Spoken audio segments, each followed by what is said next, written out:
हम पढ़ रहे थे बच्चों पीजीटी केमिस्ट्री के लिए, जिसमें हम 2 चैप्टर कर चुके हैं। आइसोमेरिज्म हमने पढ़ लिया है, और उससे पहले जो हमने चैप्टर किया था वो कौन सा किया था, पीरियोडिक टेबल वाला। ठीक है, आज हम जो चैप्टर स्टार्ट कर रहे हैं वो कौन सा है, हाइड्रोकार्बन। कौन सा, हाइड्रोकार्बन। अब ध्यान से सुनना मेरी बात को। हाइड्रोकार्बन के कितने पोर्शन है, एक में तो आपको एल्केन पढ़ना है बच्चों, क्या पढ़ना है, एल्केन पढ़ना है। एक में आपको एल्कीन पढ़नी है, क्या, एल्कीन। और एक में आपको एल्काइन पढ़ना है, जिसमें प्रिपरेशन और सारा सब कुछ रहेगा। और एक में आपको बेंजीन पढ़ना है। ठीक है, और हमारा सिलेबस अगर आप देखेंगे जिसमें किस चीज़ के बारे में बात की गई है, जिसमें बेंजाइन के बारे में भी बात की गई है, तो हम बेंजीन तो पढ़ेंगे ही पढ़ेंगे, साथ में बेंजाइन भी पढ़ेंगे। तो ये हाइड्रोकार्बन में हमें कवर करना है। अगर आपको वन शॉट में ही देखना है, बहुत फास्ट रिवीजन करनी है, तो वन शॉट वाला जो एस्टेट की सीरीज है ना, आप प्लेलिस्ट में चेक कर लेना चाहेंगे कि वहां आपको मिल जाएगा सारा वन शॉट में। ठीक है, पर यहाँ पे जो होगा, अगर हम आज एल्केन पढ़ेंगे तो वो पूरा डिटेल में होगा, ताकि आप कोई भी पीजीटी का एग्जाम आप दे रहे हैं तो उसके लिए वो सफिशिएंट हो, कोई भी एग्जाम क्यों ना दे। ठीक है, वो सिर्फ एस्टेट के लिए ना हो, ठीक है, वो किसी भी चीज़ के लिए आप मतलब देंगे तो वो बहुत ज़्यादा मतलब कंटेंट होगा आपके लिए। ठीक है, अभी शुरू करते हैं एल्केन्स को।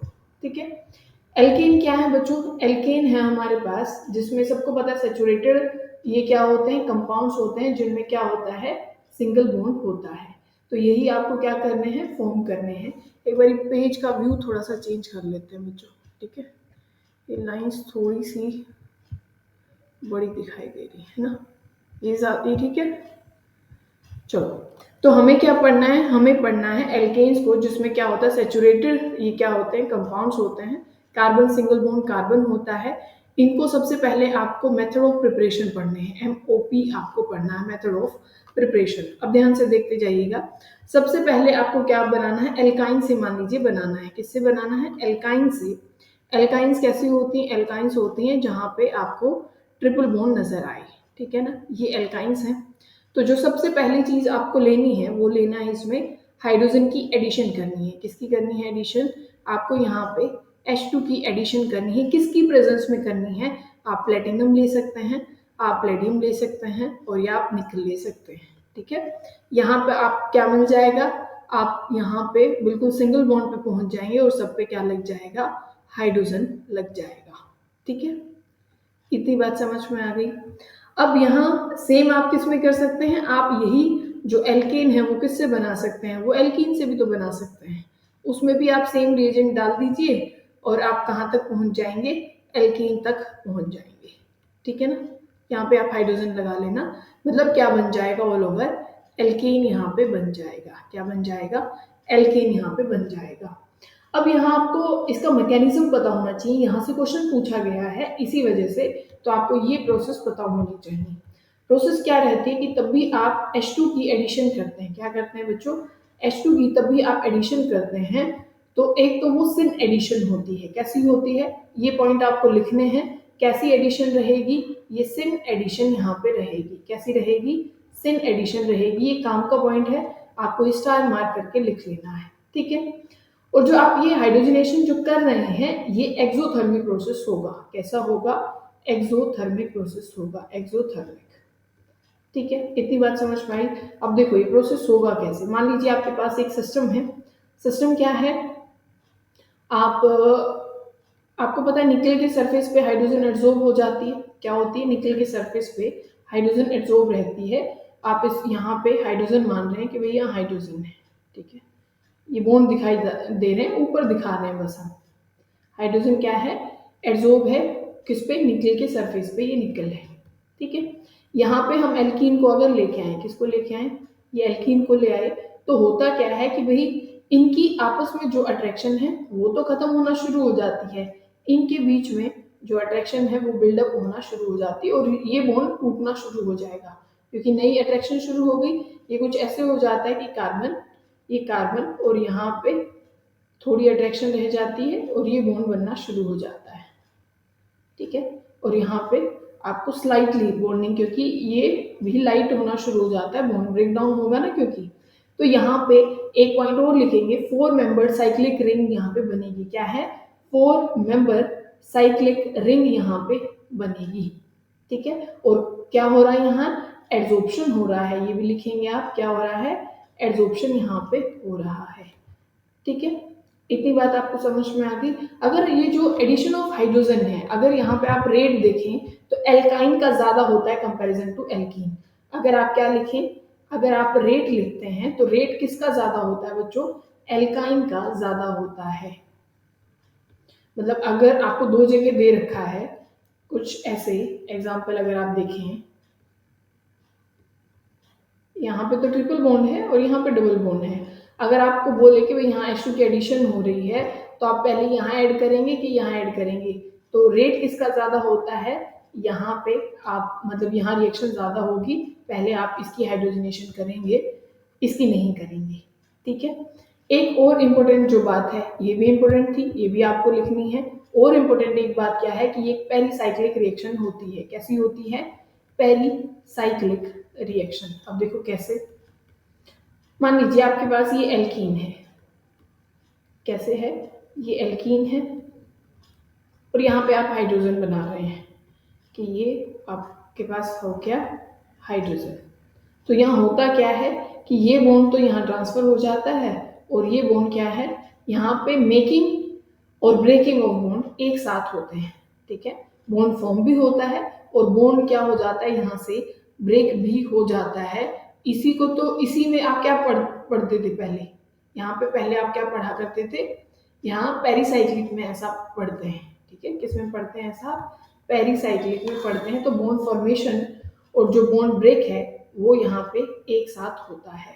ठीक है ना, अब यही तो हमने वैसे जो 4 मेंबर जो साइक्लिक रिंग अभी बनाई थी वो कुछ ऐसे ही तो बनाई थी कि भाई यहाँ पे अगर ये जो बॉन्ड है, आप इसको ऐसे भी मान सकते हैं क्योंकि अगर आपने पेरिसाइक्लिक पढ़ा होगा तो आपको पता होगा। आप क्या कर लिया करते थे अपनी सहूलियत के लिए, भाई यहाँ पे इस बॉन्ड को तोड़ के एक इलेक्ट्रॉन यहाँ दे देते थे, एक यहाँ पे, तो हाइड्रोजन का भी कुछ ऐसे ही होगा कि एक इलेक्ट्रॉन तो इसका, एक इलेक्ट्रॉन इसका, तो यहाँ पे बॉन्ड बन जाएगा और इसका यहाँ बॉन्ड बन जाएगा। तो यही तो हमने बनाया है, CH3 CH3। ठीक है, तो ये किसके थ्रू, किसके जैसे होती है, पेरिसाइक्लिक रिएक्शन के जैसे होती है। आगे एग्जांपल आएंगे, आप ध्यान से सुनते जाएंगे। ठीक है, इतना आपको समझ में आ गया होगा, ये काम की बातें हैं। अगर आपको ऐसे दे रखा हो कि आपके पास एक एल्कीन साइक्लिक फॉर्म में दे रखी है, ऐसे दे रखी है, ठीक है, और इसमें एडिशन की जा रही है H2 और प्लेटिनम की। ठीक है, तो यहाँ पे क्या बन जाएगा, आप जानते हैं भाई हाइड्रोजन की क्या हो जाएगी, यहाँ एडिशन हो जाएगी, यहाँ पे भी हो जाएगी, यहाँ पे भी हो जाएगी, तो सिंगल बॉन्ड में कन्वर्ट हो जाएगा। मतलब यहाँ पे ये जो एल्कीन थी वो क्या बन गया, एल्केन बन गया। आप ध्यान से सुनिएगा, अगर एल्कीन है, एल्कीन दो तरीके की होती है अपने पास, एक सिस फॉर्म हो सकती है और उसी की क्या फॉर्म हो सकती है, ट्रांसफॉर्म हो सकती है। ठीक है, अभी तक हमने कौन सी एडिशन की बात की है, हमने बात की है सिन एडिशन की, कि यहाँ कौन सी एडिशन होती है, सिन एडिशन हो सकती है, और एक एडिशन और दूसरी कौन सी होती है, एंटी एडिशन भी यहाँ पे होती है। ठीक है, क्या होती है, एंटी एडिशन भी यहाँ पे होती है। अगर आपके पास एल्कीन तो सिस है बच्चों, कैसी है, सिस एल्कीन है, और वहां पे एडिशन सिन हो रही है, कैसी हो रही है, सिन एडिशन, मतलब एक तरफ से ही आ रहे हैं हाइड्रोजन जो आ रहे हैं वो कैसी है, सिन है, तो यहाँ एरिथ्रो प्रोडक्ट बनता है। कैसा, एरिथ्रो प्रोडक्ट बनता है। कंफ्यूज या भी वो मत होइए, अभी बताते हैं एरिथ्रो क्या है, तब सेम साइड पे चीज आती है ना, जैसे OH को अगर हम बोले तो ये सेम साइड है, तो ये इरिथ्रो प्रोडक्ट होता है। अगर यहाँ पे क्या आ जाए, OH एक इस साइड है, OH एक इस साइड है, तो इसको थ्रियो प्रोडक्ट बोलते हैं। क्या बोलते हैं, थ्रियो प्रोडक्ट। ये इरिथ्रो है ये वाला, और ये वाला कौन सा होता है, थ्रियो प्रोडक्ट होता है, जो कि कब बनता है, तब आपके पास ट्रांस एल्कीन हो, कैसी हो, ट्रांस तो एल्कीन हो, एडिशन सिन ही हो रहा हो, कैसा हो, सिस एल्कीन है, सिन एडिशन है तो इरिथ्रो प्रोडक्ट बनता है, ट्रांस एल्कीन है, एडिशन है वो सिन ही हो रही है, तो यहाँ पे कैसा प्रोडक्ट बन जाता है, थ्रियो। ठीक है, इसे आगे भी बता देते हैं, वो भी आप याद कर लेना। अगर एल्कीन सिस है वो एंटी एडिशन है, कैसा है, एंटी एडिशन है, तो भी थ्रियो प्रोडक्ट ही बनता है, क्योंकि यहाँ पे आपकी बार एंटी हो गई एडिशन, यहाँ ट्रांस एल्कीन थी, ट्रांस होने की वजह से थ्रियो अपोजिट हो गया। अब की बार एल्कीन तो सिस्टम पर एंटी एडिशन हो गया, तो अपोजिट ही तो जाएंगे ना बच्चों, फिर भी तो भी यहाँ क्या हो जाता है, थ्रियो हो जाता है। और अगर आपके पास ट्रांस एल्कीन है, एडिशन एंटी है, ठीक है, तो यहाँ पे कैसा प्रोडक्ट बन जाता है, एरिथ्रो प्रोडक्ट बन जाता है। ठीक है, ये आप ध्यान रखेंगे, ये काम की चीजें हैं। ठीक है, अब देखो, आप प्रोडक्ट बना के बताइएगा कि कैसे कैसे क्या बनेंगे। अगर आपके पास एक एल्कीन है ऐसे, यहाँ पे कार्बन है और यहाँ पे ये हाइड्रोजन, यहाँ हाइड्रोजन, और यहाँ एक ग्रुप लगा है R1 और यहाँ एक ग्रुप लगा है R2। ठीक है, यहाँ पे आप ड्यूटेरियम की एडिशन कर रहे हैं, D2 की एडिशन कर रहे हैं निकल की प्रेजेंस में, तो यहाँ पे क्या बन जाएगा। अब वो देखो, क्या हम ऐसे बना सकते हैं कि भाई ऊपर क्या था अपना, R1 ले लें, इसको R2 ले लें, और यहाँ पे एडिशन करा रहे हैं भाई, D है ना, यहाँ D रखो, यहाँ D रखो, एक बॉन्ड यहाँ बन गया और एक इस D से बॉन्ड बन गया, तो वही हमने किया, यहाँ D आ गया, यहाँ पे D आ गया, ये H और ये H। ठीक है, क्या ये यहाँ पे प्लेन ऑफ सिमेट्री तो नहीं है, कोई प्लेन ऑफ सिमेट्री नहीं है, क्योंकि यहाँ R1 है, यहाँ R2 ग्रुप है, तो प्लेन ऑफ सिमेट्री नहीं कहोगे। ठीक है, तो ये यूं मत बोल देना कि ये मीजो कोई कंपाउंड है, यहाँ पीओएस नहीं है। ठीक है, और ये प्रोडक्ट कैसा बना है, सेम साइड पे है डी, जो भी जुड़ा है वो एरिथ्रो ये प्रोडक्ट हो जाएगा। कौन सा हो जाएगा, एरिथ्रो प्रोडक्ट हो जाएगा।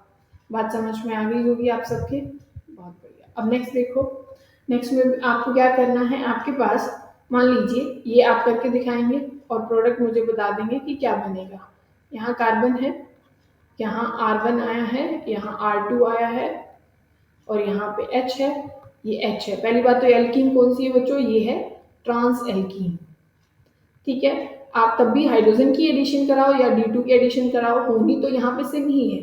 क्या होगी यहाँ पे इसके केस में, तब आप निकल प्लेटिनम और ये लेते हो, यहाँ पे सिन एडिशन ही होगी। पर आपकी बार ट्रांस एल्कीन है, तब भी ट्रांस एल्कीन हो और सिन एडिशन हो रहा हो, तो प्रोडक्ट कैसा आता है, प्रोडक्ट आएगा यहाँ पे थ्रियो। ऊपर आप रख लो R1 को और यहाँ पे क्या आ जाएगा आपका D, यहाँ आ जाएगा H, ये नीचे R2 रखो और ये D और यहाँ पे H। ठीक है ना, क्योंकि एल्कीन आपके पास ट्रांस थी, एडिशन सिन थी, तो ये ऐसे उसमें चले गए, तो प्रोडक्ट कैसा हो जाएगा, थ्रियो। ठीक है, क्लियर है ना यहाँ पे। आप देखो, ये क्वेश्चन अभी अभी मैंने एक बात समझा है कि देखते हैं कितनों को याद है। अगर ये ऐसे है और यहाँ पे डबल बॉन्ड है, आपके पास 1 मोल है H2 का, क्या है 1 मोल H2 का है, तो आप ये बताइए कि इसको रिड्यूस करोगे कि इसको रिड्यूस करोगे। तो नॉर्मल सी बात है, मैंने बताया था एल्काइन का रेट ज्यादा होता है और एक ही मोल है, आप इसको कंप्लीटली सिंगल बॉन्ड में नहीं कन्वर्ट कर सकते, क्योंकि एक मोल हाइड्रोजन सिर्फ एक डबल बॉन्ड को ही रिड्यूस कर सकता है, तो आपके पास प्रोडक्ट कुछ ऐसा आ जाएगा। तो ये भी ध्यान रखना है कि एक मोल है कि 2 मोल है। एक ही मोल दिया था, फिर हमें ये पता है एल्काइन का रेट ज्यादा होता है कंपैरिजन टू डबल बॉन्ड के, तो इसी वजह से हमने ट्रिपल बॉन्ड को रिड्यूस कर दिया है, और यहाँ पे और एक ही मोल था तो एक ही बॉन्ड को हमने क्या कर दिया है, रिड्यूस कर दिया है। ठीक है, ये आप क्या कर रहे हैं, हाइड्रोजनेशन कर रहे हैं, ये ध्यान रखेंगे, बार बार बोल भी रहे हैं, क्या है हाइड्रोजिनेशन। समझ में तो आ ही गया होगा आप सबको। अब देखो, अगर आप इसका रेट ऑफ रिएक्शन देखें, इसकी ROR देखें, किसकी, हाइड्रोजिनेशन की, तो ये स्टेरिक हिंड्रेंस अगर आप देखें तो इसकी क्या होती है, इनवर्स होती है। स्टेरिक हिंड्रेंस की क्या होती है, इनवर्स होती है। मतलब कि अगर स्टेरिक हिंड्रेंस ज्यादा होगी तो रेट ऑफ रिएक्शन कम होगा। बात समझ में आ गई। अगर अगर आप ऐसे देखेंगे ना कि आपके पास ऐसे है, यहाँ पे CH3 हो गया, यहाँ CH3 हो गया, ठीक है, सारी जगह CH3 है, मिथाइल को भी तो CH3 बोलते हैं, Me वही तो है, ये भी तो Me है। यहाँ पे रेट बहुत कम रहेगा हाइड्रोजनेशन का, ठीक है, क्योंकि स्टेरिक हिंड्रेंस बहुत ज्यादा, देखो यहाँ भी मिथाइल है, यहाँ भी मिथाइल है, स्टेरिक हिंड्रेंस के अपोजिट होता है ROR किसका, हाइड्रोजनेशन का। अगर इसका रेट आप देखोगे तो बहुत फास्ट रहेगा, इसका रेट क्या रहेगा, फास्ट रहेगा कंपैरिजन टू इस वाले की। पर एक बात आप 100% ध्यान रखेंगे, कुछ भी हो एल्काइन का हाइड्रोजनेशन का रेट ज्यादा होगा, चाहे ये आ जाए चाहे कुछ भी आ जाए, जो एल्काइंस होती हैं, क्या होती हैं, जो एल्काइंस होती हैं, इनका रेट ज़्यादा होगा कंपैरिजन टू एल्कीन के। ठीक है, अब ये देखो,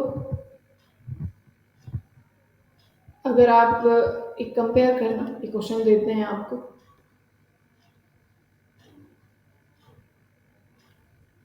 एक तो ये एल्कीन है,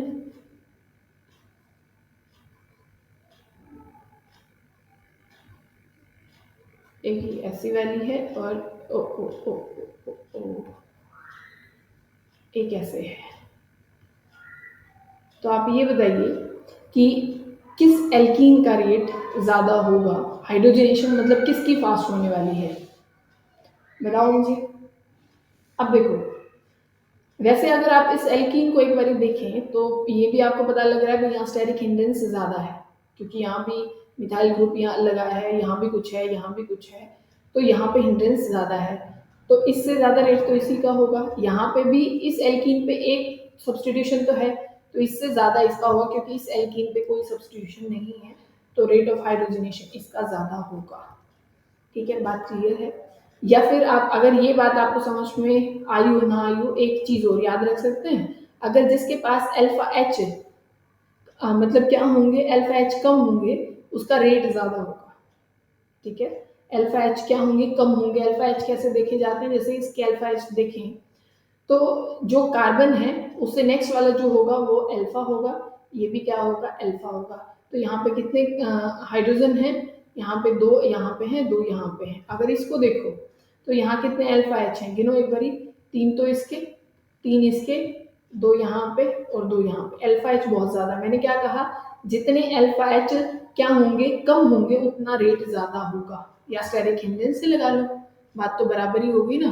तो ये चीज आपको ध्यान रखनी है। और एल्काइन को पहले आप क्या करोगे, रिड्यूस करोगे कंपैरिजन टू किसके, अपना जो एल्कीन होता है उसके कंपैरिजन में। ठीक है, अब नेक्स्ट अगर आप देखो, एक तो आपके पास है कुछ ऐसे एल्कीन, ध्यान से देखिएगा, क्वेश्चन इंपोर्टेंट है, अच्छा भी क्वेश्चन है। और एक सिस बनाएंगे और एक ट्रांस बनाएंगे।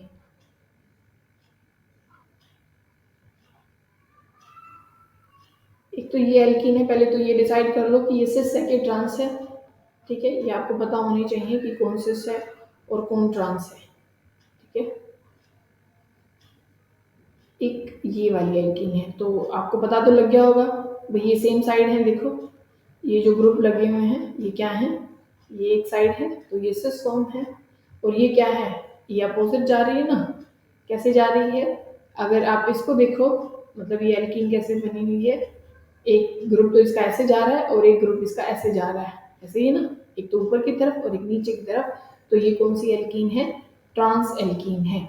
अब देखो, rate of the reaction hydrogenation का, R O R, inversely proportional होता है किसके, स्टेबिलिटी के। क्या होता है, स्टेबिलिटी के इनवर्स होता है। और स्टेबिलिटी ज्यादा किसकी है, इनवर्स। देखो, अगर स्टेबिलिटी ज्यादा, ठीक है, अगर स्टेबिलिटी क्या हो जाती है, बहुत ज्यादा होगी, तो जो रेट हो जाएगा, स्टेबिलिटी ज्यादा, तो रेट क्या हो जाएगा, कम हो जाएगा। अब सबको ये लगता है कि भाई ट्रांस एल्कीन तो ज्यादा स्टेबल होती है। ठीक है, अब एक चीज ध्यान रखेंगे, साइक्लो एल्केन हो, क्या हो, साइक्लो एल्केन होगा, तो कौन कहाँ तक, मतलब 9 रिंग हो, मतलब 8 मेंबर रिंग हो, 9 मेंबर रिंग हो, 10 हो और 11 हो, तो सिस ज्यादा स्टेबल होता है। सिस क्या होगा, ज्यादा स्टेबल होगा, ये बात ध्यान रखने की है। 8 से 11 मेंबर तक रिंग होगी, 8 से 11, तो वहां सिस ज्यादा स्टेबल होता है।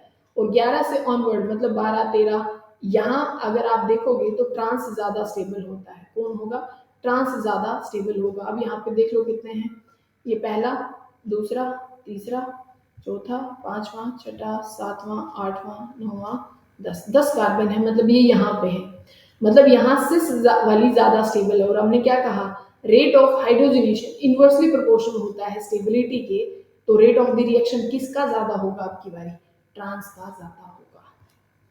ठीक है, ये बात ध्यान रखने की है, आप बिल्कुल ध्यान रखेंगे। ये चीज आपको याद रखनी है कि भाई वैसे तो हमने देखा है कि ट्रांस ज़्यादा स्टेबल होता है, पर वो कौन सी रिंग में, 12 से ऊपर रिंग हो, वैसे सिस स्टेबल होगा।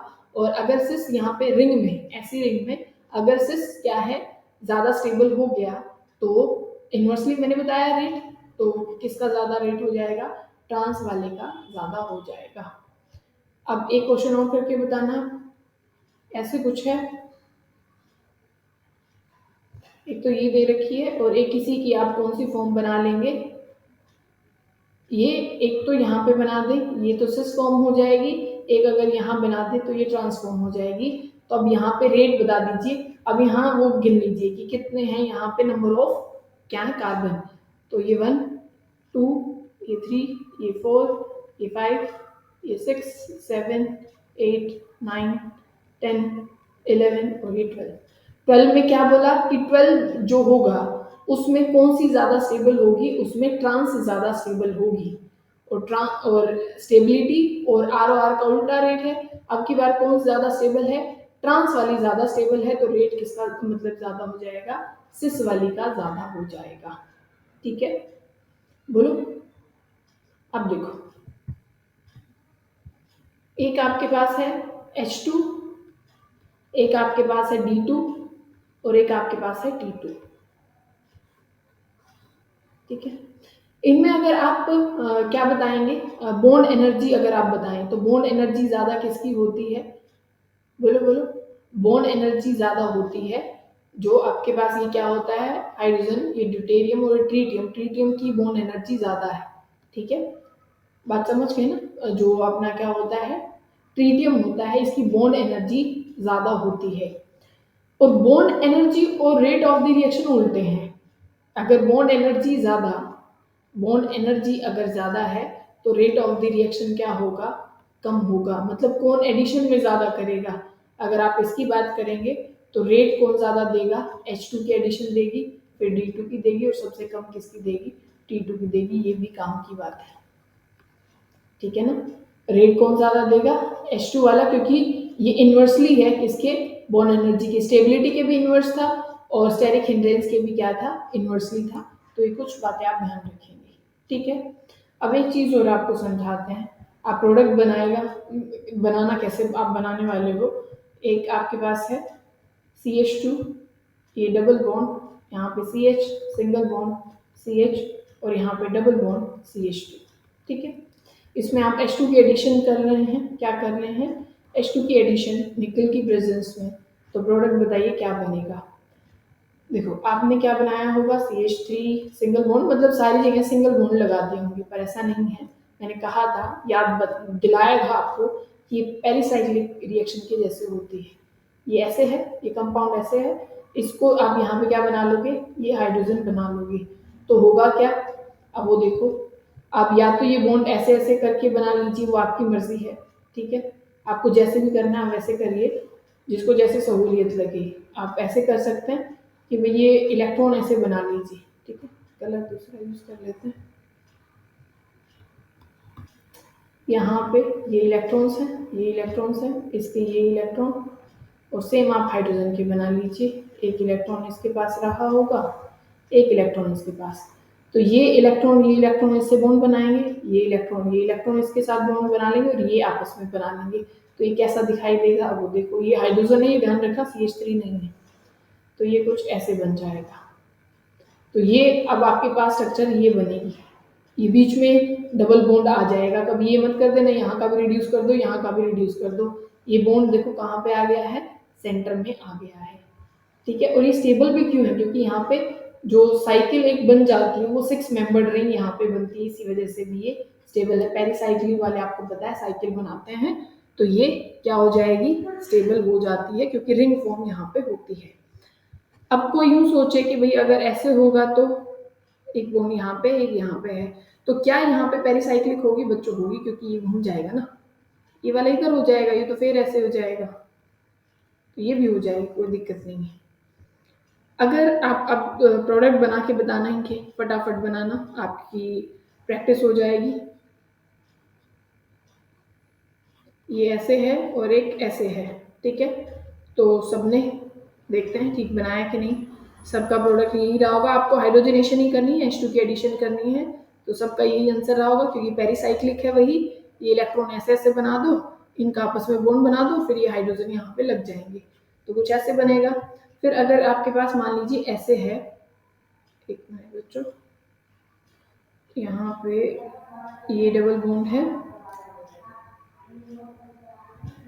और एक बॉन्ड यहाँ पे मान लीजिए लग जाए, कहाँ गया, ये यहाँ पे, ठीक है। अब बताइए कि क्या होने वाला है। अब देखो ये तो रिंग का पार्ट है बच्चों, ये नहीं घूम सकता, वो तो अपना अकेला था ना, सिंगल बॉन्ड के उस पे था, रिंग नहीं थी, इसलिए वजह से घूम गया। ये डबल बॉन्ड तो रिंग में है, इसको थोड़े घुमा सकते हो कि यहाँ पे डबल बॉन्ड लगा दोगे। जिसने ऐसा किया वो बिल्कुल गलत किया है।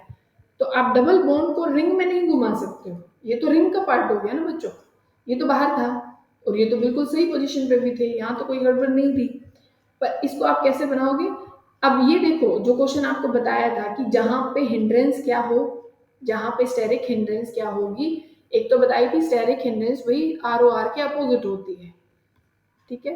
अगर यहाँ पे ज्यादा होगी तो रेट कम हो जाएगा। अब देखो कम कहाँ पे है स्टेरिक हिंड्रेंस, तो यहीं पे ही कम है, यही वाले पे कम है ना स्टेरिक हिंड्रेंस, तो इस वाले बॉन्ड को रिड्यूस कर दो और यहाँ पे डबल बॉन्ड रह जाएगा इस वाली पोजीशन पे, ये वाला खत्म हो जाएगा, ठीक है। अब ये देखो, अब इस वाले क्वेश्चन को करना, देखते हैं कितने ठीक करते हैं। ऐसे है और एक मिनट, यहाँ डबल बॉन्ड है और ये ऐसे है, ठीक है। इसमें H2 की एडिशन करानी है। अब आप सोचोगे भाई इसको रिड्यूस करा देते हैं, नहीं बच्चों, अब ये सिंगल बॉन्ड है, अब तो ये घूम सकता है ना, ये कुछ ऐसे बन सकता है, देखो ये यहाँ पे डबल बॉन्ड है और ये रोटेट होके ऐसे भी तो आ सकता है। अब तो देखो सेम साइड है, अब तो सेम साइड है ना। अब देखो प्रोडक्ट क्या बनेगा, अब बन जाएगा ये, इधर आ जाएगा डबल बॉन्ड बीच में, ठीक है। चलो अब एक और देखो, एग्जाम्पल आपके जितने हो जाएंगे उतनी आपकी प्रैक्टिस हो जाएगी, आपको कंफ्यूजन नहीं रहेगा।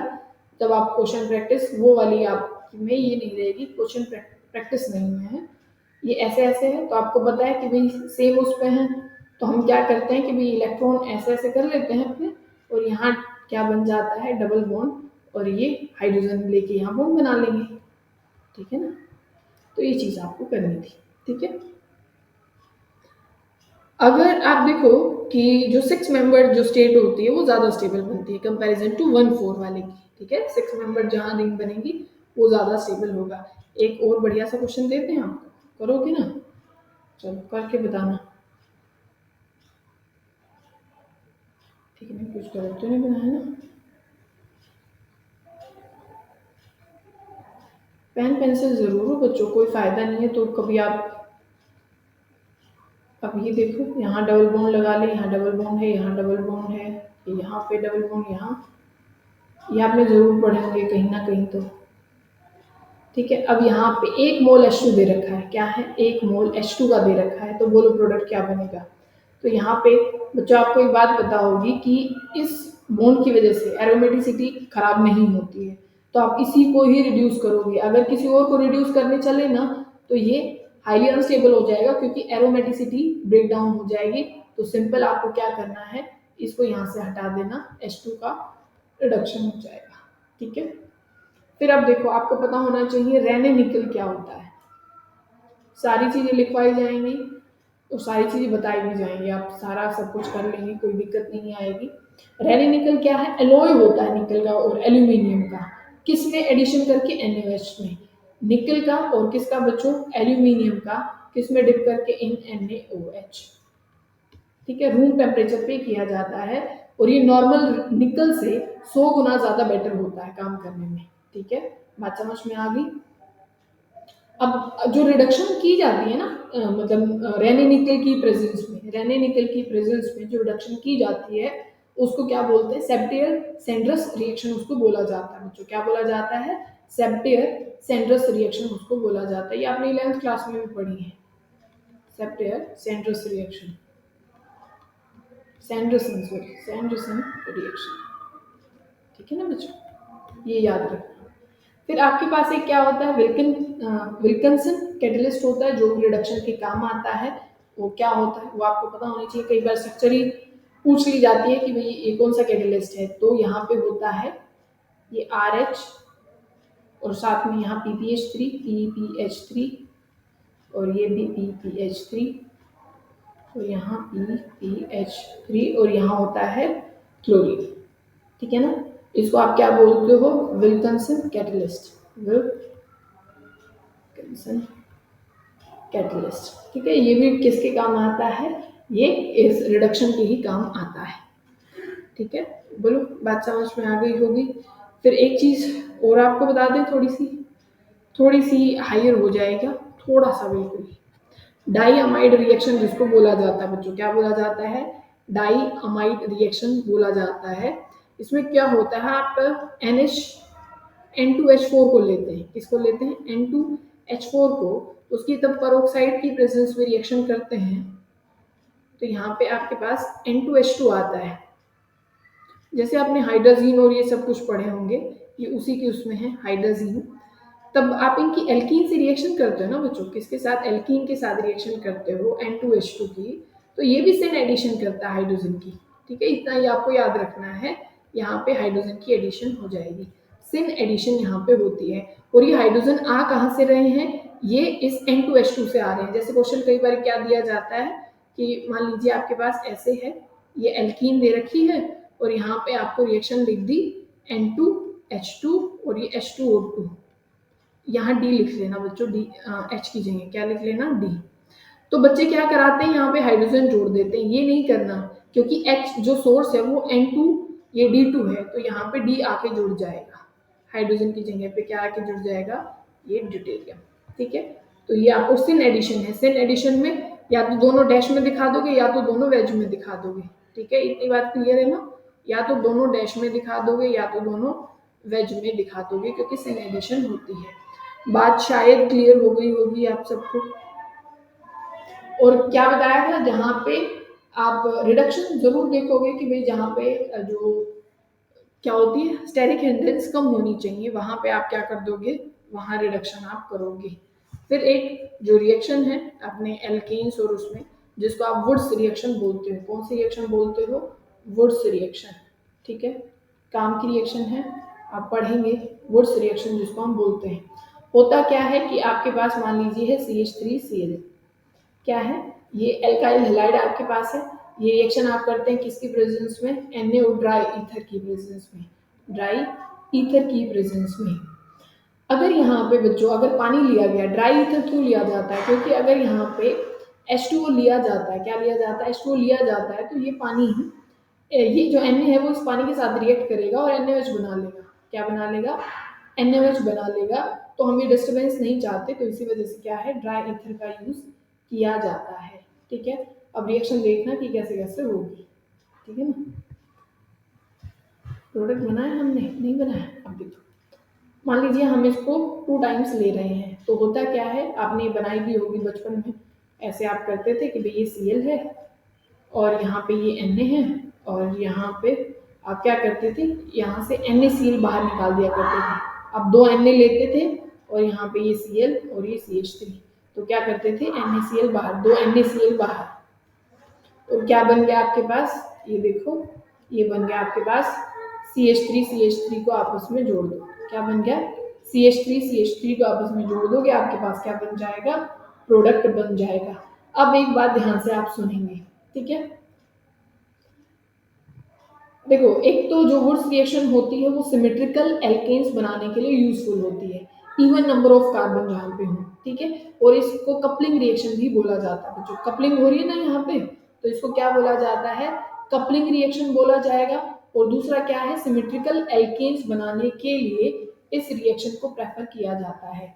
कई बार क्या होता है इस रिएक्शन में, कई बार मतलब कपलिंग ना होगी, कई बार यहाँ पे डिस्प्रोपोर्शनेशन रिएक्शन स्टार्ट हो जाती है। किस तरीके से, एक तो ये फ्री रेडिकल मैकेनिज्म से होती है, किससे, फ्री रेडिकल मैकेनिज्म से होती है। ठीक है, याद रखिए वुड्स फ्री रेडिकल मैकेनिज्म से होती है।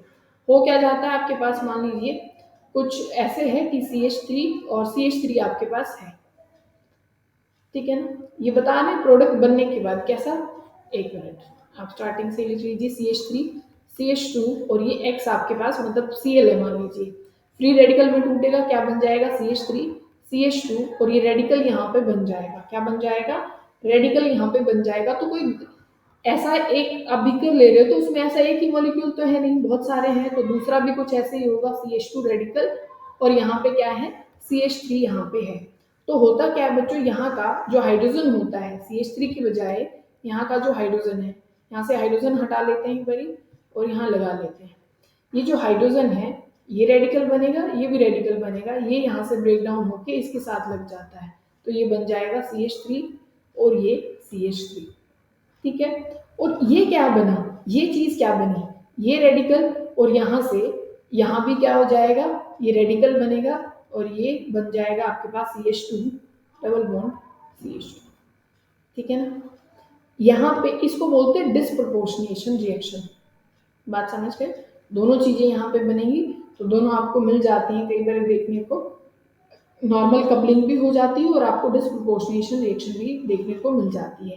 कब कैसे वो भी अभी बताएंगे। देखो ये जो फ्री रेडिकल मैकेनिज्म वाली रिएक्शन होती है ना बच्चों, पहले ही बहुत फास्ट होती है, तो इनके लिए टेम्परेचर कम ही चाहिए होता है। अगर आप टेम्परेचर बढ़ा देते हो तब डिस्प्रपोर्शनेशन, तब ये वाला केस तब आता है, तब आप क्या कर देते हो, टेम्परेचर बढ़ा देते हो, अदरवाइज नॉर्मल प्रोडक्ट ही आपको मिलेगा, मतलब कपलिंग रिएक्शन वाला ही मिलेगा। अगर ऐसे है ना CH3Cl तो यहाँ पे CH3 और ये CH3 लग जाएगा आके, ठीक है ना, जो भी होगा, मतलब यहाँ पे आपका इथाइल भी हो सकता है, इथाइल है और ये Cl, और दूसरा भी इथाइल है और Cl है, तो इथाइल इथाइल आपस में जुड़ जाएंगे तो कपल हो जाते हैं, पर टेम्परेचर हाई है तो यहाँ पे डिस्प्रपोर्शनेशन रिएक्शन शुरू हो जाती है, ठीक है।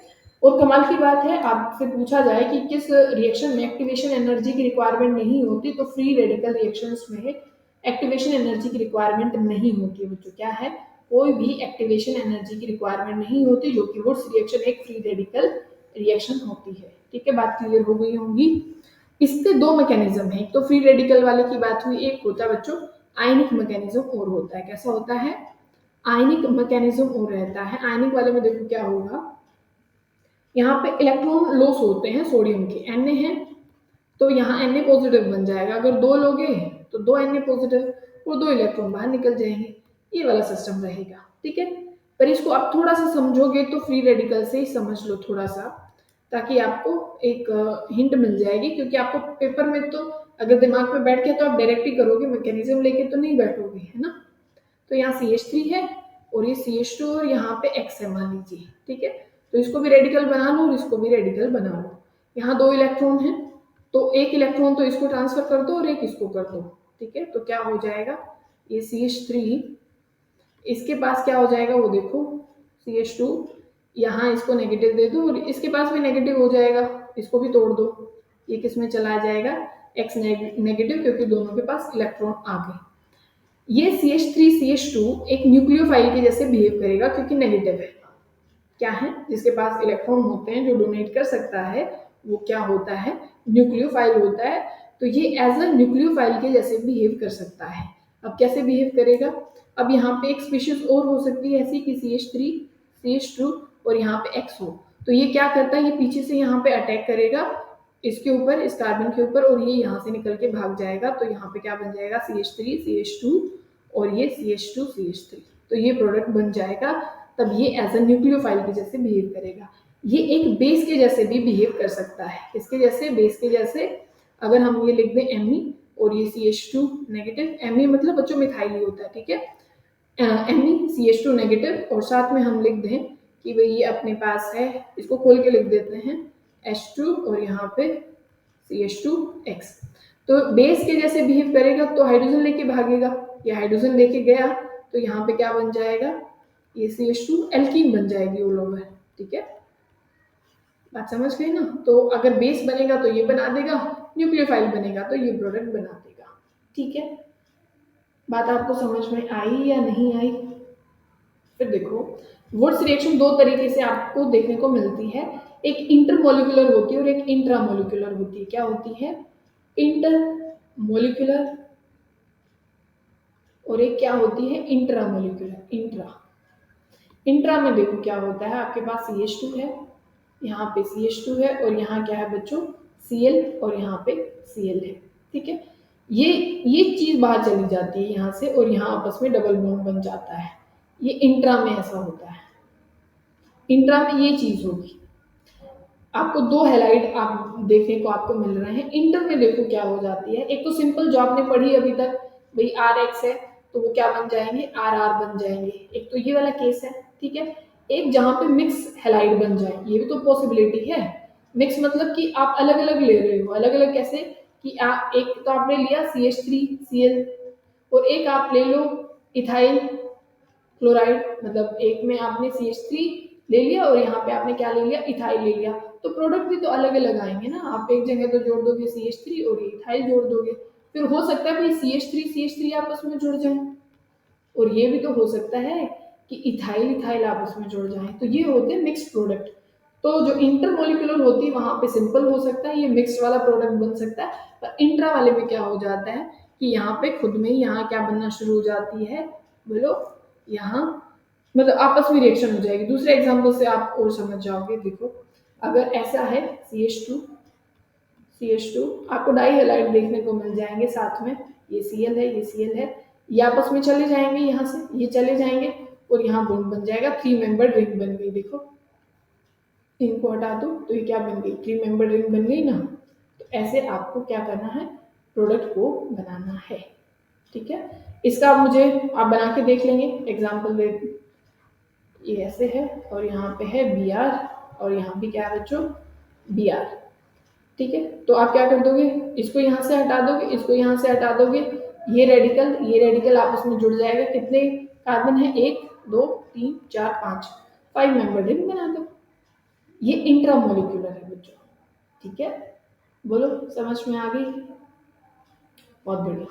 अब एक बात और ध्यान रखने की है, कौन सी है कि 3 डिग्री जो हैलाइड्स होते हैं, थ्री थ्री डिग्री जो हैलाइड होंगे, अल्काइल हैलाइड जो होंगे, वो डिस्प्रोपोर्शनेशन रिएक्शन ज़्यादा देना पसंद करेंगे और जो 1 डिग्री का होगा, 2 डिग्री का होगा, वो कपलिंग रिएक्शन दे देगा। क्या दे देगा, कपलिंग। पर 3 डिग्री वाला नहीं देगा, ठीक है? यहाँ भी रेट ऑफ रिएक्शन जो होगी, ROR जो होगी, वो किसके इनवर्स होती है, स्टेरिक हिंड्रेंस के। यही तो हमने बोला कि 3 डिग्री वाले में स्लो हो जाता है, वो दे ही नहीं रहा, वो कपलिंग रिएक्शन दे ही नहीं रहा, ठीक है ना? और अगर आप रेट फास्ट किस में होगा कि हैलाइड एक तो आपके पास हो, RCl हो, एक RBr हो, एक RI हो, एक RF हो, तो रेट ज़्यादा किस में है? रेट ज़्यादा है बच्चों किस में, RI वाले में, ठीक है? ये ऑर्डर रह जाता है, सबसे ज़्यादा रेट यहाँ होगा। मतलब I एक बहुत अच्छा लिविंग ग्रुप है, जो जितना अच्छा एसिड होता है ना बच्चों, वो उतना अच्छा लिविंग ग्रुप होता है। तो सबको पता है, मैंने पहले पढ़ाया है कि HI एक अच्छा एसिड होता है, स्ट्रॉन्ग एसिड होता है। तो जो अच्छा एसिड होगा वो अच्छा लिविंग ग्रुप भी होगा, ठीक है? मतलब उससे बनने वाला एनाइन, ये ध्यान रखेंगे, ठीक है? अब जो इंट्रामोलिकुलर रिएक्शन होती है ना बच्चों, वो फास्टर होती है इंटर वाले से। इंट्रामोलिकुलर फास्टर होती है इंटर वाले से। पर कब, तब प्रोडक्ट क्या बन रहा हो, स्टेबल बन रहा हो। ऐसे नहीं कि भाई कुछ भी बना दोगे, ये वो नहीं है कि भाई कुछ भी आएगा तो हमेशा इंट्रा वाला ही होगा। अगर स्टेबल प्रोडक्ट नहीं बन रहा है, जैसे कि अगर आप यहाँ देखोगे, ऐसे है और यहाँ पे Cl है, यहाँ भी Cl है, तो आप ये नहीं कर सकते, एक मिनट, आप ये मत बना देना प्रोडक्ट, क्योंकि एंटी एरोमेटिक है। क्या है, एंटी एरोमेटिक, जो कि बहुत ज़्यादा अनस्टेबल होते हैं, ठीक है? आप ये नहीं करोगे। समझ में आ गई होगी बात बच्चों? फिर है कि अगर आप यही रिएक्शन जो कर रहे हैं, अभी तो Na की प्रेजेंस में कर रहे थे आप, अगर यही किसकी प्रेजेंस में करना शुरू कर दे, जिंक की प्रेजेंस में रिएक्शन करना शुरू कर दे, तो इसको फ्रैंक लैंड रिएक्शन बोला जाता है। क्या बोला जाता है, फ्रैंक लैंड रिएक्शन। होगा वही सब कुछ कि भाई RR आपस में जुड़ जाएगा। अगर RCl है तो ये 2 लेंगे आप, तो RR आपस में जुड़ जाएंगे, यही प्रोडक्ट आपको मिल जाएगा, ठीक है?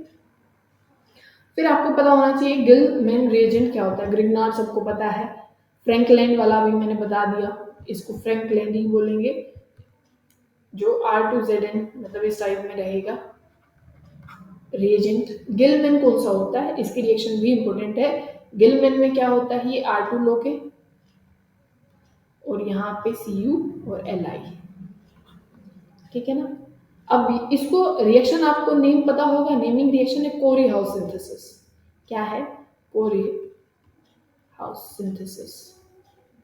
इंपॉर्टेंट है, ध्यान रखेंगे, अभी समझा रहे हैं ना तभी तो ध्यान रखोगे। अब देखो क्या होता है इसमें, आर और सी यू का जो बॉन्ड होता है बच्चों आपस का, ये कोवेलेंट नेचर का होता है। कैसा है? कोवेलेंट नेचर का है। और आर और लिथियम का जो है वो है आयनिक नेचर का। कैसा है? आयनिक नेचर का बॉन्ड है, आयनिक है ये। अगर आप देखो कि आपके पास है ये, क्योंकि नेगेटिव होगा और अपना जो कार्बन होगा वो पॉजिटिव होगा। ये किस तरीके के हैं ये रिएजेंट्स? ये ऑर्गेनोमेटेलिक रिएजेंट्स होते हैं जहाँ पे कार्बन और मेटल का डायरेक्ट बॉन्ड होता है। तो ये पॉजिटिव है, सॉरी ये क्या Li ना, ये पॉजिटिव होगा और ये R नेगेटिव होगा। ठीक है, ये R कैसा होगा? नेगेटिव होगा। अब देखो मान लीजिए यहाँ से R नेगेटिव आता है, किससे? लिथियम वाले से। आपके पास है एल्काइल हैलाइड, तो ये करेगा क्या? इसको, ये बाहर जाएगा कब? तब ये इस पे अटैक कर देगा। ठीक है, ये बाहर चला जाएगा, प्रोडक्ट क्या मिल जाएगा? R R. ठीक है, और एक्स नेगेटिव जो होगा, मतलब जो हैलाइड होगा बच्चों, वो यहाँ से क्या चला जाएगा? बाहर चला जाएगा।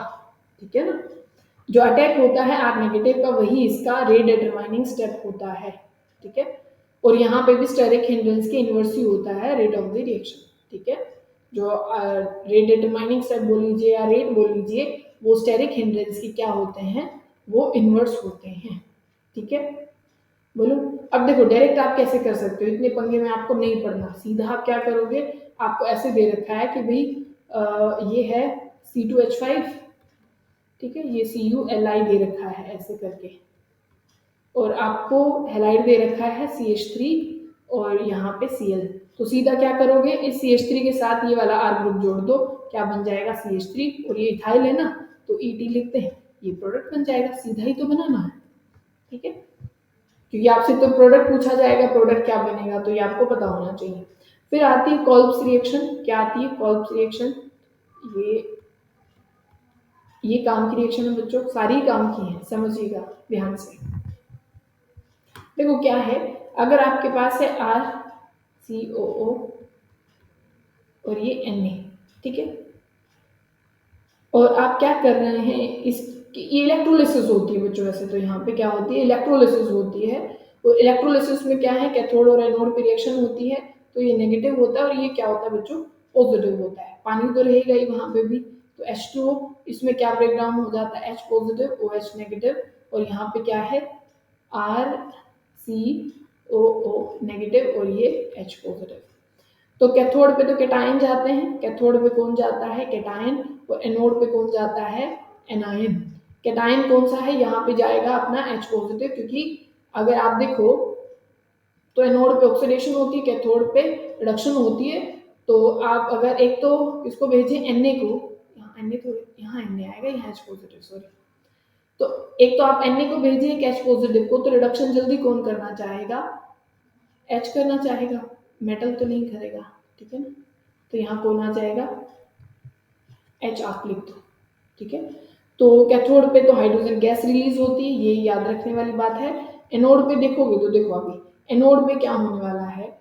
एनोड पे कुछ ऐसा हो जाता है बच्चों कि यहाँ पे भी फ्री रेडिकल मैकेनिज्म रहता है। तो यहाँ या कुछ आप ऐसे देखो, ये नेगेटिव है ना, ये यहाँ ट्रांसफर कर दो, और ये जो R का बॉन्ड है ये ब्रेक डाउन हो जाता है यहाँ से ऐसे। ठीक है, तो यहाँ से CO2 गैस बाहर चली जाती है, और ये जो R रेडिकल है, क्योंकि ऐसा और भी होगा, ऐसे तो और भी होंगे ना इस सिस्टम में, सिर्फ ये तो है नहीं मॉलिक्यूल। तो दूसरा R रेडिकल भी यहाँ पे आएगा, ये आपस में बॉन्ड बना लेंगे, तो यहाँ पे भी क्या है? ऐसे ही कपलिंग हो जाती है। ठीक है, तो इस सॉल्यूशन का नेचर बताओ मुझे क्या होगा। देखो गैस तो कौन सी निकल गई यहाँ से? हाइड्रोजन निकल गई, एक तो CO2 भी बाहर चली गई, हाइड्रोजन भी बाहर चली गई, बचा है OH नेगेटिव। तो बेसिक सॉल्यूशन यहाँ का रह जाता है। ठीक है, अच्छा ये इसका प्रोडक्ट बताइएगा, फटाफट बताइएगा कि आपके पास है CH2 COO negative. Direct product बनाना भी सीखिए अगर मैकेनिज्म पता लग गया है ना। देखो यहाँ से CO2, यहाँ से CO2, CO2 बाहर करो, आपस में फिर क्या है? इनकी रिएक्शन हो जाएगी, क्योंकि यहाँ अलग अलग तो है नहीं, सेम ही है, तो सेम ही हो जाएगी। तो यहाँ CO2 को बाहर करके इनको हटाओ, और ये आपके पास ऐसे बन जाएगा। अगर कैसे हो आपके पास यही हो और यहाँ CO नेगेटिव और COO नेगेटिव हो, तब भी क्या करोगे, 2 CO2 बाहर निकालो और उसकी जगह पे क्या लगा दो, यहाँ पे एक बॉन्ड लगा दो, तो यहाँ से एल्काइन भी बन जाएगी। तो ये आपको ध्यान रखना है, ठीक है। फिर एक क्वेश्चन और पूछें। अब देखो आपके पास ऐसे है, यहाँ पे है और यहाँ है COO के और COO के। फिर आप यही सोचोगे भाई इनको हटा के यहाँ से CO2 बाहर निकाल दी जाए और यहाँ डबल बॉन्ड लगा दिया जाए। बच्चों ये तो बहुत अनस्टेबल है ना, अब ये भी बताया था एंटी एरोमेटिक हो जाता है, तो ऐसे नहीं बनाओगे, कपलिंग कर दोगे। किस तरीके से कपलिंग कर दोगे, ये ऐसे रेडिकल छोड़ दो यहाँ पे, रेडिकल, ये रेडिकल, एक ऐसी स्पीशीज और भी तो होगी, यहाँ डबल बॉन्ड होगा, ये रेडिकल रेडिकल, ये आपस में बॉन्ड बना लेंगे ऐसे, ठीक है। तो ये प्रोडक्ट कुछ ऐसे बन जाएगा। ये हटा देना इलेक्ट्रॉन यहाँ से, ठीक है, समझ गए होगे आप सब ये कैसे बनेगा। तो आपको स्टेबिलिटी भी हमेशा देखनी है। फिर जो नेक्स्ट रिएक्शन है बच्चों, वो कौन सी है, डी कार्बोक्सिलेशन। बहुत बहुत ज़्यादा इंपॉर्टेंट है, पता भी नहीं लगता कि डी कार्बोक्सिलेशन आ गई और आप कंफ्यूज रहते हैं, ठीक है। आपके पास कार्बोक्सिलिक है, कार्बोक्सिलिक है, NaOH आपने उसमें डाला, NaOH और कार्बन कैल्शियम ऑक्साइड यहाँ पे आपने डाला, तो यहाँ क्या हो जाता है बच्चों, वही आपको करना है। यहाँ से क्या बाहर निकाल दोगे, CO2 बाहर निकाल दोगे और ये जो H है ना, यहाँ इसको उठा के इसके साथ लगा दो, बस इतना ही करना है, ठीक है। एक कार्बन कम प्रोडक्ट आपको मिलता है, अगर सिस्टम में 4 कार्बन होंगे तो प्रोडक्ट में आपको 3 मिलेंगे, ठीक है, बात समझ में आ गई। और यहाँ कार्बन एनायन होता है, कार्बो एनायन यहाँ का इंटरमीडिएट होता है, क्या होता है, कार्बो एनायन नेगेटिव वाला, ठीक है। तो आपसे RDS पूछे ना, रेट डिटरमाइनिंग स्टेप, तो उसमें इंटरमीडिएट क्या है, R नेगेटिव है। तो आपसे रेट अगर ये पूछा जाए कि भाई कौन डी कार्बोक्सिलेशन, क्योंकि ये क्वेश्चन पूछा गया है पेपर में, क्वेश्चन पूछा गया है, स्टेट में पूछा गया है, बहुत पेपर में पूछा गया है कि एक तो ये है और एक आपके पास है CH3 CH2 COOH, इनमें से ज्यादा रेट डी कार्बोक्सिलेशन का किसका ज्यादा होगा, तो बच्चों इसका ज्यादा होगा। कारण क्या है कि भाई यहाँ पे जो प्लस आई इफेक्ट देने वाला ग्रुप है वो ज्यादा बड़ा है, तो वो एनाइन को, कार्बन एनाइन को क्या करेगा, वो अनस्टेबल करेगा, क्योंकि पहले ही नेगेटिव चार्ज है, नेगेटिव को और इलेक्ट्रॉन दे रहा, भाई वो पहले ही नेगेटिव है, वो पहले ही नेगेटिव है, नेगेटिव को और इलेक्ट्रॉन दे रहा, अनस्टेबल कर रहा है। अगर यहाँ विड्रॉइंग ग्रुप होगा ना तो वो तो इसको सपोर्ट करेगा और ज्यादा रेट बढ़ जाएगी इसकी, मतलब यहाँ पे अगर मैं NO2 लगा दूं तो इसकी रेट बहुत ज्यादा बढ़ जाएगी, इसकी स्टेबिलिटी बहुत ज्यादा बढ़ जाएगी, क्योंकि ये रिएक्शन कार्बो एनाइन पे डिपेंड करती है, ठीक है। बात समझ में आई या नहीं आई है, आ गई होगी आप सबको। अब नेक्स्ट देखो, नेक्स्ट में क्या है कि एल्काइल हैलाइड अगर आप यूज कर रहे हैं, RX आपके पास है और आपके पास यहाँ रिएक्शन की जा रही है zinc in the presence of H positive, वो था R2 ये Zn, जिसमें हमने वुड्स रिएक्शन से जिसको कंपेयर किया था कि वहाँ सेम प्रोडक्ट आ जाता है, ठीक है।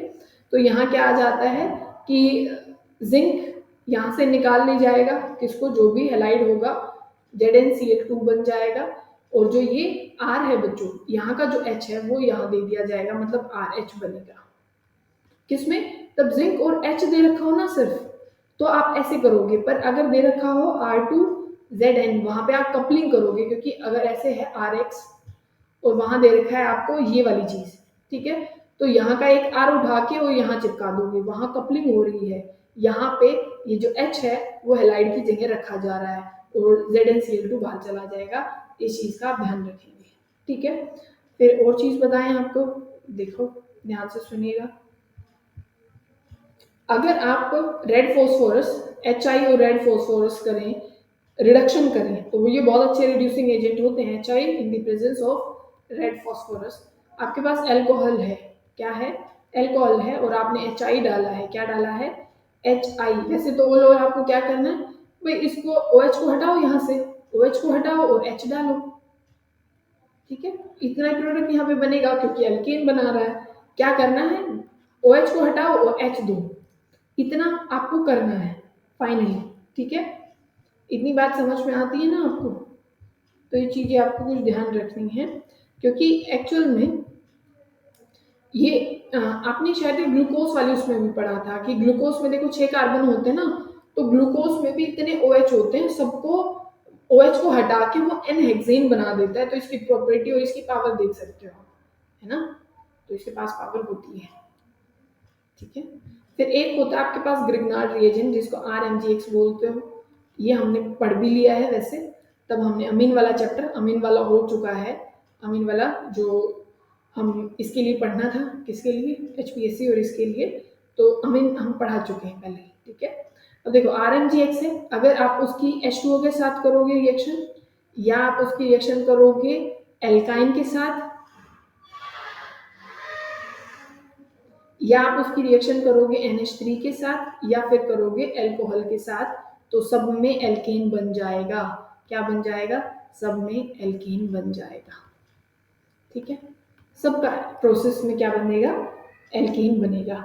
फिर कुछ रिड्यूसिंग रिएजेंट्स होते हैं आपके पास, कौन कौन से हैं? लिथियम एल्यूमिनियम हाइड्राइड होता है। क्या होता है? लिथियम एल्यूमिनियम हाइड्राइड होता है, LaH जिसको आप बोलते हो। क्या लिखा हुआ मिल जाता है? LaH लिखा हुआ मिल जाता है। अब ये रिड्यूस पता है किस किस को करता है बच्चों? मान लीजिए आपके पास एक तो प्राइमरी हैलाइड है, हैलाइड AX, ठीक है। एक आपके पास सेकेंडरी हैलाइड है। सेकेंडरी क्या हो जाएगा? जैसे अगर आप ये बात कर लें, ये क्या हो जाएगा? Secondary halide. ये प्राइमरी और सेकेंडरी हैलाइड को रिड्यूस करता है और यहाँ पे H लगा देता है, ठीक है। प्राइमरी, सेकेंडरी और टर्शरी को ये क्या है? रिड्यूस नहीं करता है, वहां ये एल्कीन बना देता है। फिर से सुनेंगे, lithium aluminium hydride primary secondary alkene, primary secondary halides को रिड्यूस कर देता है और वहां पे एल्कीन बना देता है, पर टर्शरी वाले को ये एल्कीन में कन्वर्ट कर देता है। बात समझ में आ गई? फिर आपके पास क्या है? सोडियम बोरोहाइड्राइड जिसको आप बोलते हो, NaBH4, सोडियम बोरोहाइड्राइड, NaBH4। ये प्राइमरी हैलाइड को रिड्यूस नहीं करता है, ध्यान रखने वाली बात है। प्राइमरी को नहीं करता, वो टर्शरी को नहीं करता, ये प्राइमरी को नहीं करता, और ये सेकेंडरी को करेगा और टर्शरी को करेगा और एल्केन में कन्वर्ट कर देगा। इसमें एल्केन में कन्वर्ट कर देगा। फिर आपके पास है ट्राइफेनाइल टिन हाइड्राइड। क्या बच्चों? Triphenyl tin hydride, triphenyl tin hydride. Structure कैसी होती है इसकी? कुछ PH3 ये लेते हैं, फिनाइल है, ये SN है और H है।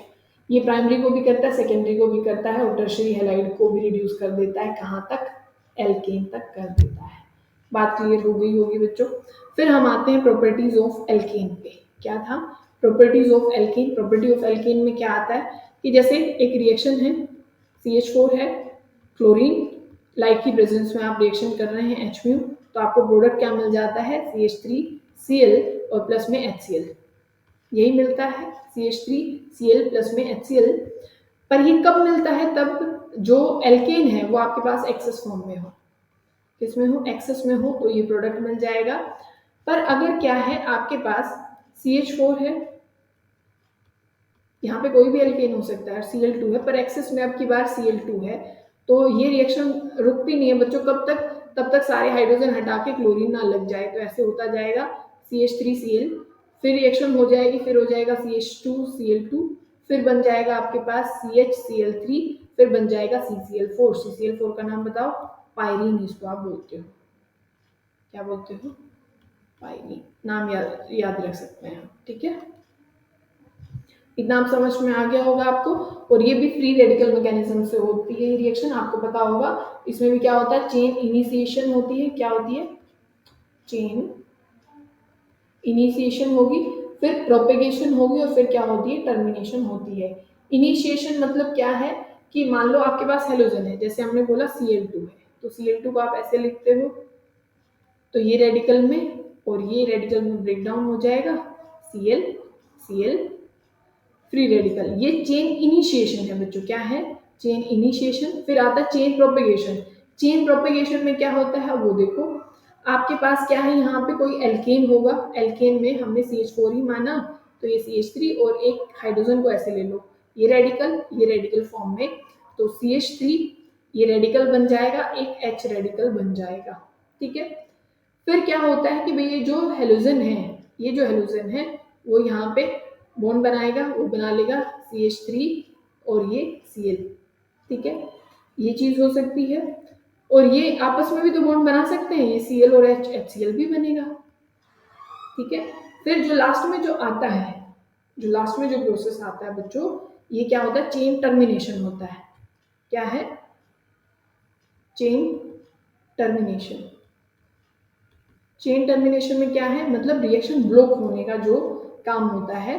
एक्स रेडिकल मतलब आपस में जुड़ जाए तो Cl2 वापस बन जाएगा, ठीक है। या फिर क्या हो जाए कि CH3 रेडिकल से जुड़ जाए तो वापस क्या बन जाएगा, CH3 मतलब आपके पास जो हायर एल्कीन है वो आपको मिल जाएगा। तो इसमें आपको ना फिक्स प्रोडक्ट मिलते नहीं है, ठीक है। तो मतलब इधर उधर रिएक्शन चलती रहती है। अगर आपने Cl2 को ज़्यादा लिया है, अगर आप एल्केन को ज़्यादा लेंगे तो वहाँ पे आपको मैंने बता ही दिया है कि कैसी रिएक्शन होने वाली है। अगर यहाँ पे आप F2 को लोगे ना, फ्लोरीन को लोगे, तो एक्सप्लोजिव होती है रिएक्शन, ठीक है। बिल्कुल जो नॉर्मल रिएक्शन देखोगे तो वो Cl और Br के केस में होती है, और बिल्कुल स्लो I2 के केस में होती है, ठीक है। अगर आपको रेट ऑफ द रिएक्शन बिल्कुल स्लो करना है बच्चों, क्या करना है, रेट ऑफ द रिएक्शन को बिल्कुल स्लो करना है, डिक्रीज करना है, तो यहाँ पे पर ऑक्साइड की आप एडिशन कर सकते हो। क्या कर सकते हो, पर ऑक्साइड को यहाँ पे ऐड कर सकते हो। पर ऑक्साइड ऐड कर दोगे ना इन रिएक्शन में, तो वो रिएक्शन क्या हो जाती हैं, स्लो हो जाती हैं, ठीक है। अब देखो, अगर आपके पास, अभी तो हमने क्या किया था कि ROH था और उसमें HI की एडिशन कराई थी, ऐसा ही कराया था ना। और फिर हमने क्या किया था भाई, in the presence of red phosphorus, तो यहाँ आपके पास क्या बन गया था, ये RH आ गया था, एल्केन बना था। अब क्या कर रहे हैं, मान लीजिए आपके पास RH है, क्या है RH, आप इसकी रिएक्शन कर रहे हैं I2 के साथ, तो ये इक्विलिब्रियम में रिएक्शन होती है, और ये क्या बन जाता है, RI बन जाता है प्लस में HI। एक बहुत अच्छा, अभी अभी बताया, बहुत अच्छा क्या है, रिड्यूसिंग एजेंट है। क्या है, बहुत अच्छा रिड्यूसिंग एजेंट। ये यहाँ पे गड़बड़ नहीं कर देगा बच्चों, क्योंकि अगर ये बहुत अच्छा रिड्यूसिंग एजेंट है तो ये वापस रिएक्शन को उधर ही ले जाना शुरू कर देगा, ठीक है ना। ये इसको हटा देगा, वापस से एल्केन बना देगा। तो इसको हटाने के लिए क्या यूज किया जाता है, या तो HNO3 यूज कर लो या फिर HiO3 यूज कर लो। ये बहुत अच्छे ऑक्सीडाइजिंग एजेंट होते हैं। अगर ये बहुत अच्छे ऑक्सीडाइजिंग एजेंट हैं तो HI को ये क्या कर देंगे, ये I2 में कन्वर्ट कर देंगे, I2 में कन्वर्ट हो जाएगा तो वापस रिएक्शन को फॉरवर्ड की तरफ लेके जाएगा, ठीक है। अब देखो ध्यान से समझिएगा, अगर आप क्लोरीनेशन की बात करते हैं, ठीक है, अभी आप बात कर रहे थे ना कि भाई क्लोरीन लग रहा है या ब्रोमीन, रेट मैंने बताया कि भाई क्लोरीन ब्रोमीन का मॉडरेट रहता है, पर F2 क्या रहती है इस रिएक्शन में, जहाँ इनिशिएशन और ये सब कुछ पढ़ा है मैंने, यहाँ पे F2 एक्सप्लोसिव होती है। ये दोनों रेट ठीक ठाक दे देंगे, और वहीं पे ही अपना जो आयोडीन होगा वो स्लो होगा। तो अगर रेट देखा जाए तो प्राइमरी, सेकेंडरी और टर्शरी का कंपैरिजन किया जाए कि भाई प्राइमरी हैलाइड पे कैसी रिएक्शन होगी, सेकेंडरी पे कैसी होगी, या टर्शरी पे कैसी होगी। क्लोरीनेशन की बात हो रही है। क्लोरीनेशन अगर आप रेट प्राइमरी में बात करें, आप सेकेंडरी में बात करें, और या आप रेट की किस में बात करें, टर्शरी में, ये रेट है सेकेंडरी में, तो ये रेशो रहती है 1 रेशो, ये 3.8 रेट रहता है, और इसका 5.2 या 8 के आसपास रहता है बच्चों, 5.2 या 5.8 के आसपास, ठीक है। अगर आप ब्रोमिनेशन में देखें, किसमें, ब्रोमिनेशन में, तो जो प्राइमरी का रेट है, ये R लिख लेना, ये RS हो जाएगा, ये RT हो जाएगा। तो यहाँ पे इसका रेट रहता है 1, और यहाँ पे इसका रेट रहता है 82, और ये क्या हो जाता है, ये 1600 के आसपास पहुंच जाता है, ठीक है, इतना ज्यादा रेट हो जाता है। अब यहाँ ये रिएक्शन क्या होती है बच्चों, कि ब्रोमिनेशन मोर सेलेक्टिव होती है और लेस रिएक्टिव होती है। ये रिएक्शन सेलेक्टिव ज्यादा होती है, सेलेक्टिव ज्यादा होगी और रिएक्टिव कम होगी, रिएक्टिविटी कम होगी और सेलेक्टिविटी, क्योंकि इस तरफ जा रहे हैं तो रिएक्टिविटी कम हो रही है ना, तो सेलेक्टिविटी ज्यादा है, रिएक्टिविटी कम है। और क्लोरीनेशन में उल्टा है कि रिएक्टिविटी ज्यादा है और सेलेक्टिविटी कम है, ठीक है। और सेलेक्टिविटी जो होती है, बच्चों वो इन्वर्स होती है टेम्परेचर के। अगर टेम्परेचर ज्यादा होगा तो सेलेक्टिविटी कम हो जाएगी, ठीक है।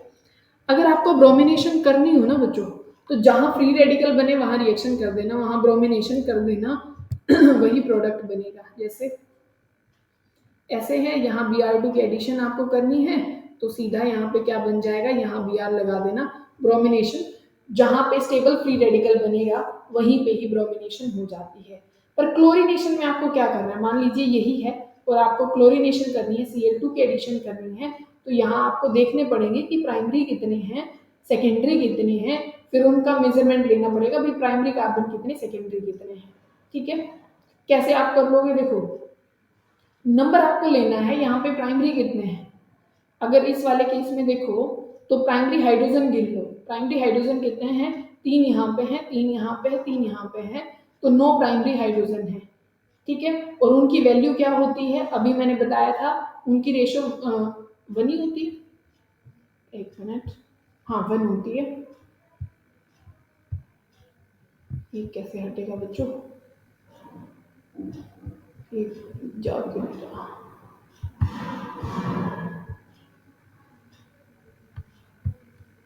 चलो यहाँ देखो, ये 9 इंटू क्या हो जाएगा, ये 1 हो जाएगा क्योंकि प्राइमरी इतने ही है, नंबर इतना है और उसके लिए रेट की वैल्यू इतनी होती है।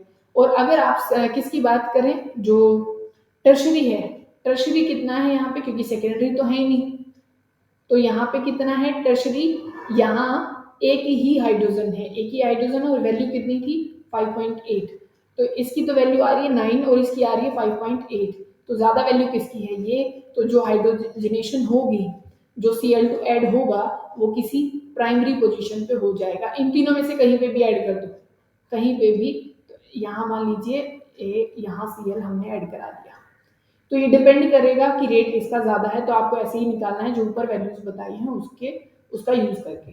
ठीक है, फिर आ जाती है नाइट्रेशन बच्चों, क्या हो जाता है नाइट्रेशन, आपको पता लगाना है कि नाइट्रेशन क्या होती है, किसकी बात चल रही है, नाइट्रेशन। नाइट्रेशन क्या होता है, हाई टेम्परेचर हाई प्रेशर पे रिएक्शन की जाती है। ठीक है, हाई टेम्परेचर हाई प्रेशर, मान लीजिए आपके पास एल्केन है और आप HNO3 की एडिशन कर रहे हैं, किसकी, HNO3 की, तो हो क्या जाता है RNO2 बन जाता है।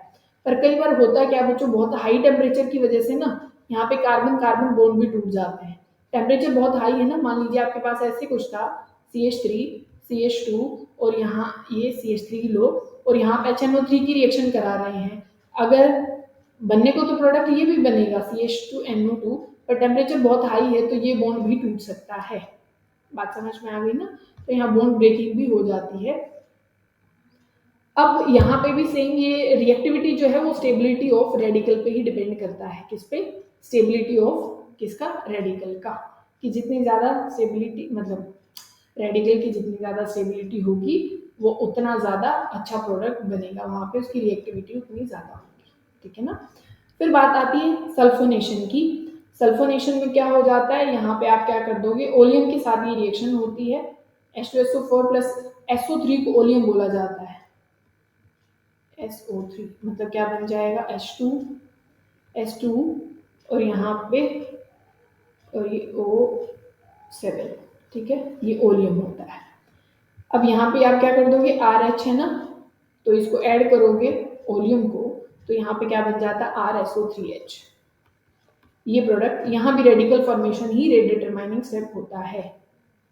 ठीक है ना, और यहाँ पे जो रिएक्शन फिजिबल होती है बच्चों, वो अपना आपको मिलेगी मोस्टली जहाँ पे कार्बन 6 जरूर होने चाहिए, एल्केन में कितने कार्बन हो 6, पर अगर 3 डिग्री का H प्रेजेंट हो तो भी सल्फोनेशन हो जाती है, एल्केन 6 कार्बन तक हो, सल्फोनेशन में 6 तक कार्बन हो, या फिर 3 डिग्री का H प्रेजेंट हो तो वो H हट के वहां पे SO3H आ जाता है, तो ये चीज भी आप ध्यान रखेंगे।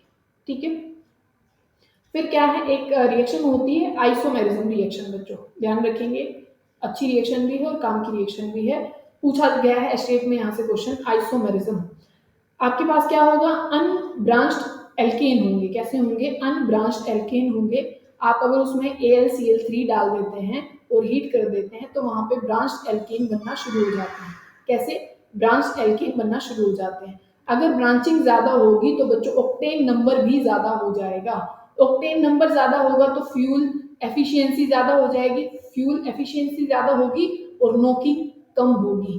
ठीक है, जो मतलब क्वालिटी को बहुत कम करते हैं, जैसे इंजन और इनमें आवाज और प्रॉब्लम आना शुरू हो जाती है ना, धुआं उठने लग जाता है, तो वो नोकिंग कम होगी। ठीक है ना, ब्रांचिंग ज़्यादा, ऑक्टेन नंबर ज़्यादा, फ्यूल एफिशिएंसी ज़्यादा और नॉकिंग कम हो जाएगी।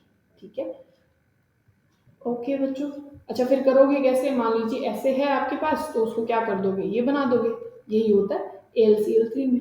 ठीक है, फिर क्या होती है, एरोमेटाइजेशन रिएक्शन होती है, एरोमेटिक बन जाते हैं कंपाउंड्स। कैसे बनेंगे, मान लीजिए आप 6 बना लो कार्बन, ये 3, ये 4, 5 और ये 6। ठीक है, और यहाँ पे आप not AlCl3, Cr2O3 in the presence of Al2O3 और उसको हीट कर दोगे तो यहाँ पे 6 कार्बन है ना, तो यहाँ बेंजीन बन जाएगा। यहीं पे ही 7 कार्बन ले लो बच्चों, 7 कार्बन के टॉल्यूइन बन जाएगा। क्या बन जाएगा, यहाँ CH3 लग जाएगा। ओके, अच्छा फिर 8 ले लोगे तो फिर क्या हो जाएगा, यहाँ पे ये CH3 और एक CH3, जाइलिन जिसको हम बोलते हैं। ठीक है, बात समझ में आ गई है आपको, नहीं आ गई है? तो यहाँ पे हमारा जो एल्कीन था वो यहाँ पे खत्म हो जाता है। कल हम एल्कीन पढ़ेंगे बच्चों, क्या पढ़ेंगे कल हम, एल्कीन को पढ़ेंगे। ठीक है।